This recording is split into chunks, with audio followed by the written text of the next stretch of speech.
Okay, thanks again, everybody, for joining today.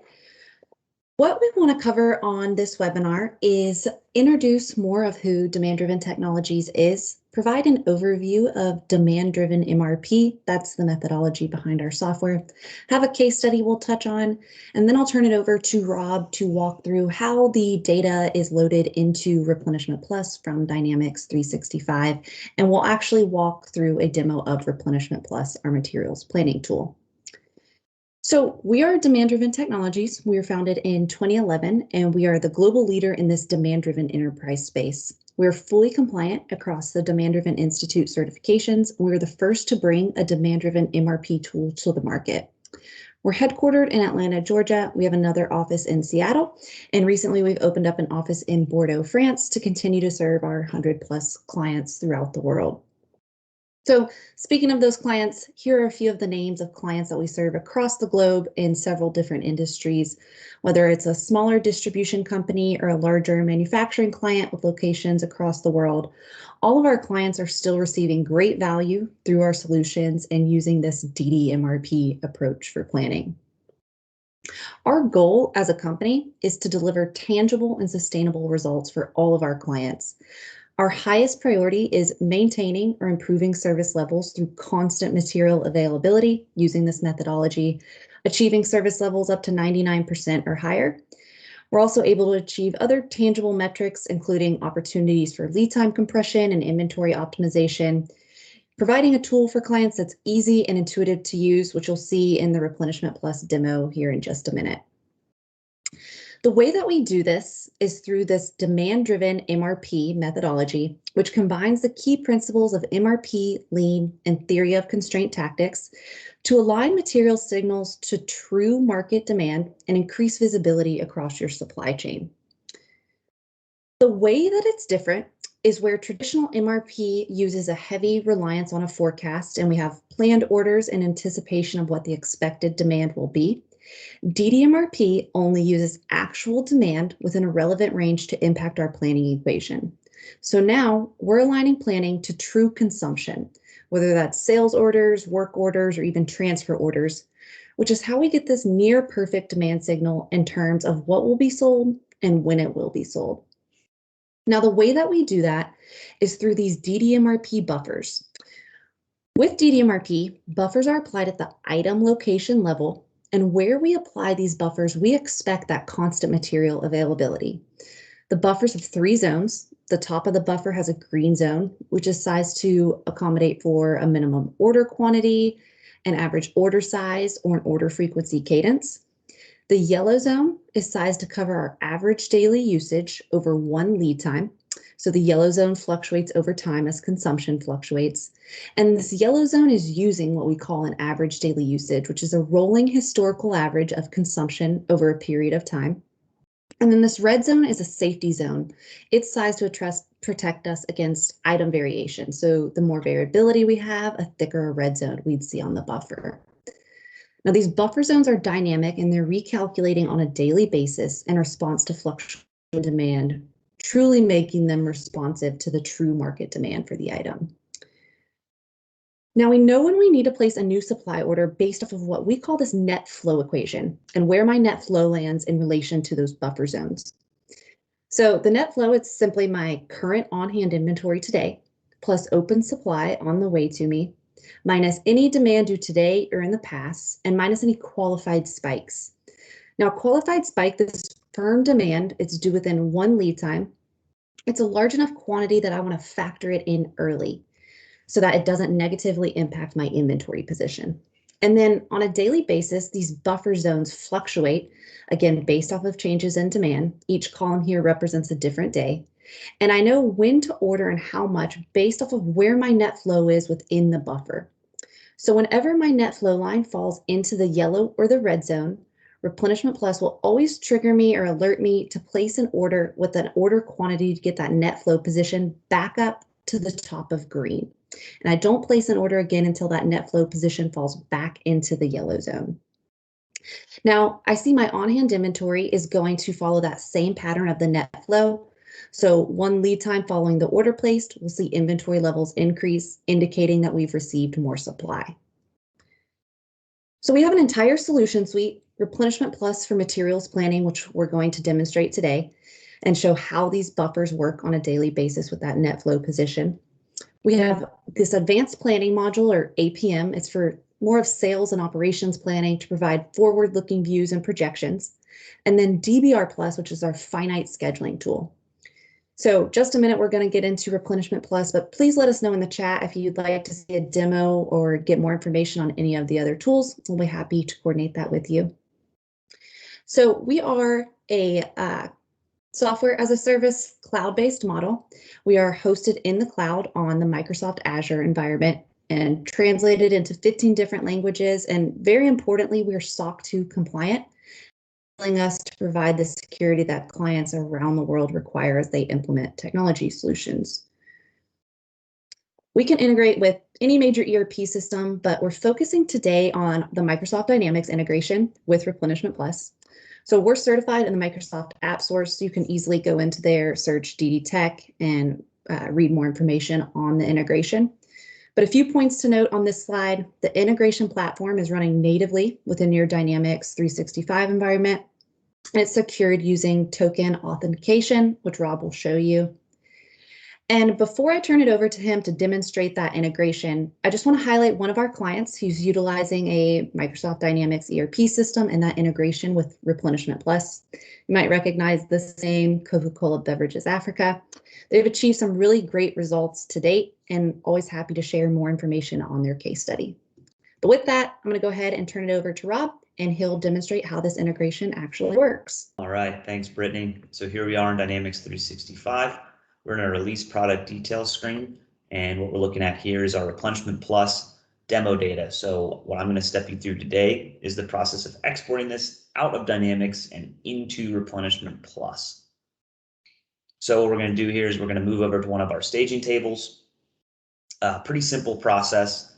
When you do this manually, it's two steps, and that's first you got to fill staging tables, and then you have to export those staging tables out of Dynamics and into Replenishment Plus. So one thing obviously I want to mention here is that although I'm showing you the manual process, through the course of an implementation, we would set this up as a recurring batch job. You're not going to have to be in there every day clicking buttons to get your data in. It'll be automated, and you'll come in the morning and the data will be there. So we'll walk through the manual process. As you can see, our staging table has already been filled, as well as a couple others that I did ahead of time. And so as you can see here, it's pretty straightforward. Once you're in this screen, all you're doing is selecting which data sets you want to act on. And it's, the filling of the staging tables is exactly the same set of settings. You're just picking which data sets. So once you've selected the data sets you want to send, you click OK. This will kick off that export. It'll take a minute for that to process. So while we're waiting, I'm going to step over here to our system parameters and show you the R+ integration settings. As you can see, there's not really much to talk about here, and that's really the beauty of this connector is its simplicity. Once you get this installed, you don't have to spend a bunch of time getting it set up, and it saves you a lot of time. You don't have to do as much manual data validation, when you have a connector like this. So it's really streamlines an implementation. What we're looking at here is we're just directing Dynamics to an instance of Replenishment Plus. We've secured that connection with a token. We're setting up our demand history time fence notifications. What that is you can have notifications sent out that basically give you the status of your last import or export. And these last two settings here around data validation, through an implementation, we would determine whether or not we need these settings. It essentially boils down to what data you're sending back and forth. And now you can see we've gotten a message here that our export is complete. So if we click here and go into message details, we can see the status of that export. So for each data file you send, you'll actually get the number of errors, and then you'll also see the final count of records sent and records processed. So you get that for each data file you send, and what we're seeing here is that we're not getting any errors, and the number of records we're sending is the same number that's being processed. So this is a successful export out of Dynamics and into Replenishment Plus. So now if we move over here to Replenishment Plus, refresh my screen real quick, and then we'll move to one of our locations. And what you can see here is those three data sets, our parts, our part inventory, and our bill of materials, all have the same timestamp on them because we sent them this just now. And you can see the other files here were part of an automated run this morning. So you can see that we had a successful export out of Dynamics 365 and into Replenishment Plus. And I'm going to pass it back over to Brittany for more of an in-depth demo of Replenishment Plus. Thanks, Rob. So I'm logged into the home screen of Replenishment Plus. Again, you can be accessed through any modern browser. So I'm in Chrome today, hosted in the cloud, Microsoft Azure environment, translated into 15 different languages for clients all over the world. And right now I'm logged in as Frank at the plant. So I'm only seeing the items that Frank is managing at the plant location. To orient you a little bit, we have our planning priorities, our execution alerts, and then the site status. And this shows the last time that Replenishment Plus synced with your Microsoft ERP system. Again, when that sync occurs, that's up to your business requirements. The two things that I want to focus on as a planner are going to be my planning priorities and my execution alerts. So these execution alerts, these are potential issues or events that will happen in the future in respect to the timing of supply and demand. So I'm going to come back and talk about those in just a little bit. What I want to focus on right away are my planning priorities, what I need to tackle today. So it's really visual for a planner. I can see right away that Replenishment Plus has recommended orders for me. Some are critical that I absolutely place today. I have some in this medium zone, that yellow zone, some that are low. So they're in that green zone of the buffer. Can really run on autopilot. Don't even need to check at those because I don't have any recommended action for the day. And this blue zone, this is over top of green. This is where I have too much inventory. So I'm going to work through that inventory position before Replenishment Plus recommends another order for me. You also see this high non-buffered in B. So these are items that are non-buffered, so buy to order, make to order, or min-max parts, but I'm still managing all of them within Replenishment Plus, and I do have a recommended order for the day. So I can click on these individually, or I can go up here to my Workbench, see all of those items in one view, and really get a pulse for my day. So this has pulled in all of the parts that Rob uploaded from Dynamics 365 into Replenishment Plus, and this is a really customizable view. So I can drag and drop these columns, I can sort on them, I can filter, I can lock them in place. So as I scroll, some of these columns don't move. Over here on the left-hand side, I can also filter down maybe by the alert type, material type, inventory method. So a lot of filter functionality and can really set this view up of what works best for my day. So right now I'm just looking at this one part PPJ. This is a purchase part. Again, it was uploaded from Dynamics into Replenishment Plus. With DDMRP, we always plan at the item location level. So in Replenishment Plus right now, I'm just looking at this part that's planned by Frank at one location, the plant location. I've got that percentage of the buffer, so it's critically low in relation to that buffer zone. And I have my net flow equation spelled out for me here at the top. So I have 45 parts on hand.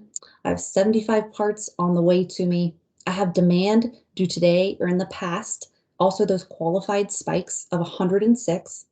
So my net flow position is at 14 against my buffer. I always reorder back up to the top of my buffer, back up to the top of green, so that's 110. So I have a recommended order for the day of 96. So I'm going to be placing an order for 96 units here in just a minute.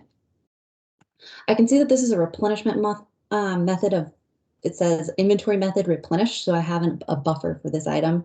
But again, those items that are min-max, non-buffered, still managing all of these in one system and in one view. If I want to know what's going into this net flow position for this one part that I'm looking at, I'd go up here to this All Activities tab. So I can see my inventory as it stands at a point in time today. And then I can also see all of that demand and open supply that's affecting my net flow position. So demand is anything listed in red, demand due today or in the past. So this is a purchase part, but it also has some work order demand. And you can see sales orders or transfer orders here. All of my supply, that open purchase orders, those are in blue. And these are sorted by the receipt date that I expect to receive the supply. Demand down here in gray is not being factored into my net flow yet, only demand due today or in the past, unless they're a qualified spike, which are those two orders that are highlighted in red. So these are transactions that they qualify as a spike because they're due within one lead time and the quantity is equal than or greater to 1/2 of my red zone. So that's why it counts as a spike in the system. And then I have my running balance tab. So I can see that as these transactions come to fruition, how that's going to affect my inventory position. I can filter on just supply, just demand if I want to dig a little bit deeper. But I want to go and look at my buffer sizing because again, I'm managing this item with a buffer. I expect constant material availability of PPJ because it has a buffer applied to it. So really visual on this tab, I see that net flow position and where it is in relation to that buffer is critically low. I have that inventory 45 units on hand, which I can see against this buffer. I have this blue dot, which is my expected average inventory. So I'm not planning to this number, but just useful so I can see and know how much I could expect to have on hand each day. I see how my zone is sized right here. And I also see the days of coverage that represents in terms of inventory. So a lot of planners like to have those days of coverage for the buffer. So it helps also estimate capacity in a warehouse. It's a really visual tab here. If I go into my properties tab, this gives me all of the information about its part, its settings, its replenishment type. A lot of this tab is pulled from your Microsoft ERP system. Your ERP system is the system of record. So I can see I just have more information about this part type here, the location, unit of measure, part type, cost, vendor, etc. I can see that I have a lead time of 10 days. Again, that's pulled over from your ERP system. And up here, I have some information about how I'm managing this part. So I have a buffer profile. I have that buffer assigned to it. The buffer profile drives the size of my buffer. We do a lot of training around this during an implementation and ensure that we're applying the right settings for each part type. I have my average daily usage. So I'm consuming about 6 units a day now. And that average daily usage, that's a rolling average that we recalculate based on a rolling window. We'll always respect any order minimum, order maximum, order multiples that you have set up in the system. And then over here, we have these user defined fields. So these are custom fields that you can bring over from Microsoft Dynamics, maybe like product category that you want to be able to search and filter on, and you can bring in up to 16 right now. So, we talk about these buffers with DDMRP and how these are dynamic and adjusting daily. Where we can see that is on this analytics tab. So this is a historical overview of how this part is performing in the system over a specific amount of time.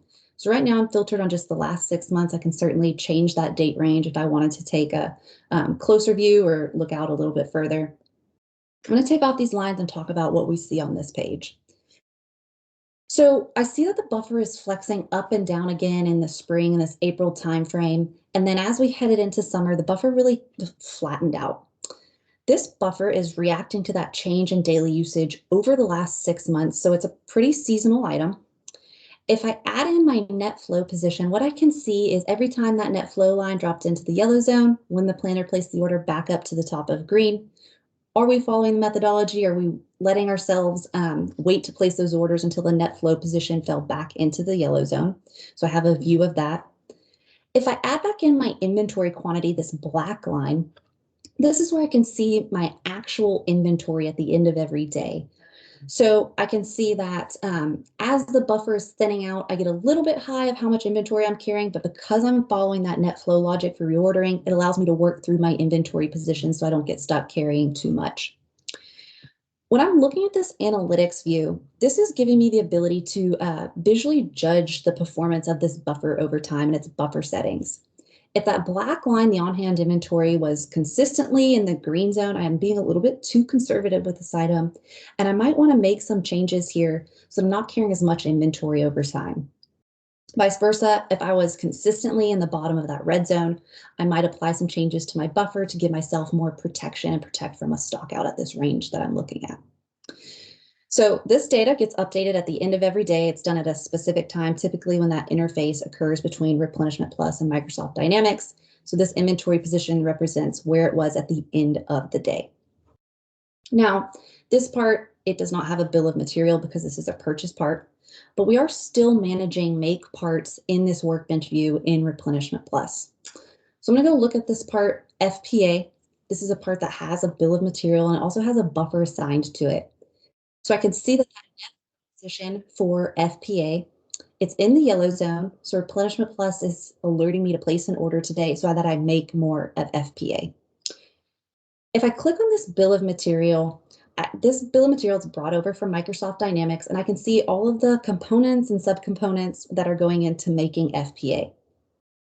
So I can see within the bill of material all of those items that have buffers where we expect constant material availability. So we want to make FPA, we know we should already have these in stock. Gray, these are my non-buffered items, so maybe my make to order or buy to order items. I can see that I have a lead time for FPA of 10 days, but I have an R plus lead time of 35 days.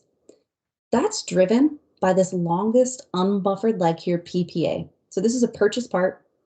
So whenever I want to make FPA, I have to buy PPA, wait 25 days to receive it as a 25-day lead time. And then I'm going to have to wait another 10 days to make FPA. So that's how I get this R plus lead time of 35 days. Now, when we talked about lead time compression in the overview and some of those metrics that we track, one of the ways that I can compress my lead time is by having a more strategic stocking position and making the financial decision to hold stock of PPA. So to do that, I would apply a buffer to it, and we would do a lot of analysis to ensure that we're applying the right setting to PPA. And then once I've applied that buffer, the next time I went to make FPA, I should already expect to have PPA available. So my longest unbuffered leg would only be SAE, which has a 4-day lead time, which would enable me to cut my lead time from 35 days down to 14 days and respond to my customers faster.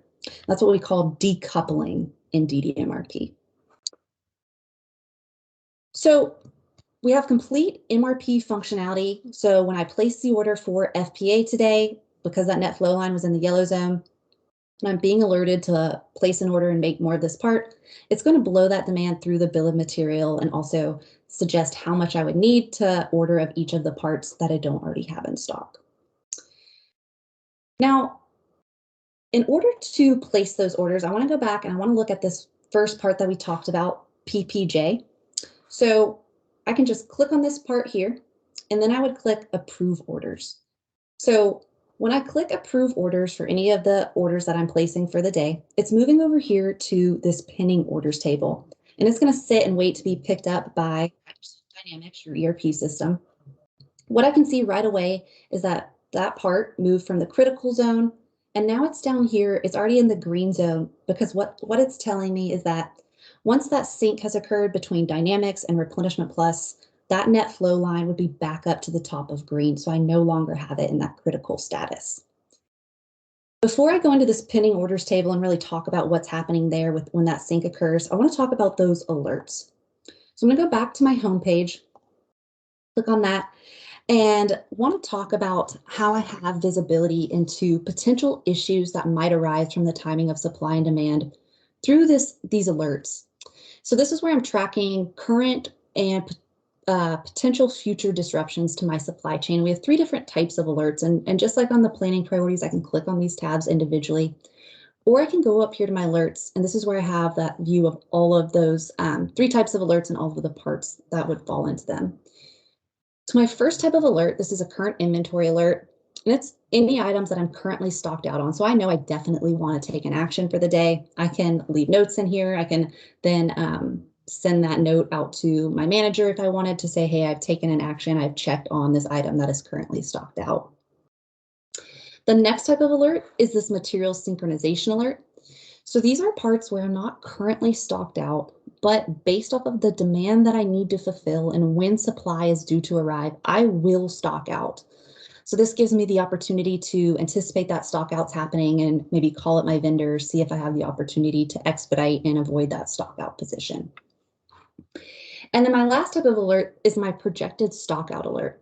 So these are items where a stock out isn't 100% imminent, but if the daily usage continues at its current rate, I am most likely to stock out at this date in the future. So this would help me get ahead of that event before it happened. I might want to track this item over the next few weeks, see if it moves into a critical status, so I know I need to place an order, call up my vendor, and see what I can do to avoid a stock out position. So those are the 3 types of alerts. And what I would want to see at the end of the day when I'm using Replenishment Plus is I would want to have notes for anything where I did have an alert here. So I'd want to say I've taken an action, I've looked into why I have an alert here, and I'd want to see all of those here. And then in my planning priorities, I'd want all of these in that critical red and yellow status to be moved into the green status. So I've placed those recommended orders for the day. So we talked about when I'm placing those orders, they sit and they wait in this pending orders table for that interface to occur and to be picked up by your ERP system, which in this instance is Microsoft Dynamics. And that's where it becomes a real order in your system of record. When that sync occurs, is completely up to a client. Most of our clients are doing that at least once a day, and that sync typically occurs overnight. But again, that decision's up to you. So that part, PPJ, it's going to wait in this pending orders table, and I see that this temporary order number is generated by Replenishment Plus. Once this order's been committed and a PO has been created in Microsoft Dynamics, the actual number for that part would show up when I go back to that all activity tab, that part activity tab in the Workbench, and I'd be able to see what that actual purchase order number is.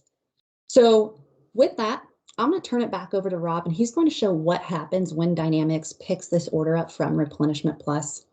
We have a lot of other functionality that we didn't cover today around adjustment factors, so planning around factory outages, introducing or sunsetting new products or old products, as well as reporting. So if you have any questions, please ask those in the chat. We'll try to get those to the end, or we'll set up a call for a more customized demo around you and your company's needs.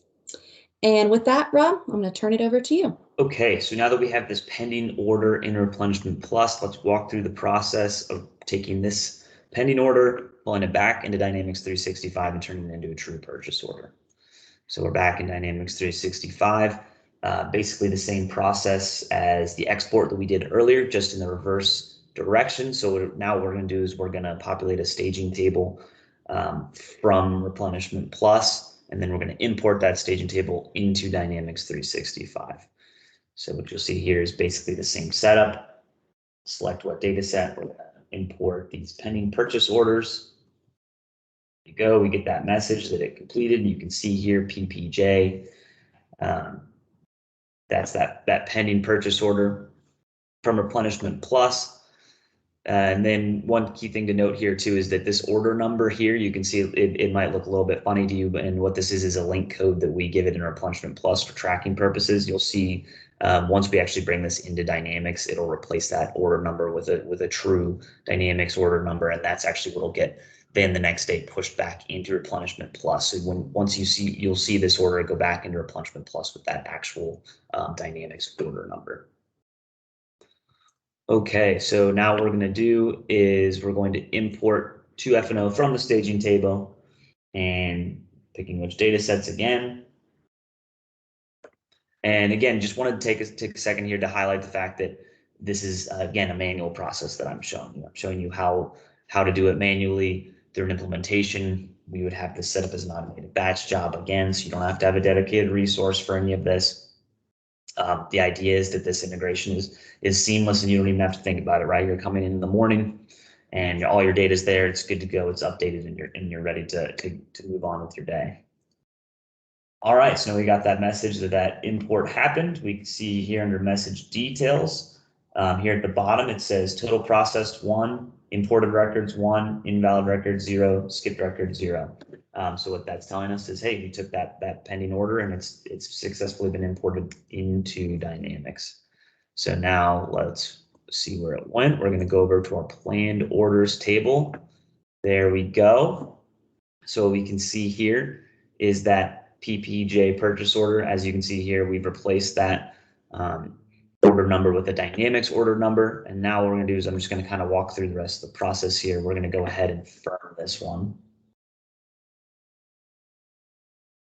So now that planned purchase order has been firmed, it's now disappeared from our planned order screen. So now what we're going to do is go over to all purchase orders. And there you have it. There you can see that purchase order, right? So there's that order number, which you can see is that we've now basically traced this order all the way from Replenishment Plus back in Dynamics as a firm confirmed purchase order. And one other thing to note is once that's complete, you'll see that that pending order has been removed from this table. So you don't have to worry about picking up that pending order again and getting duplicate orders in Dynamics. It's been wiped out. And there we have it. So I'm going to pass it back over.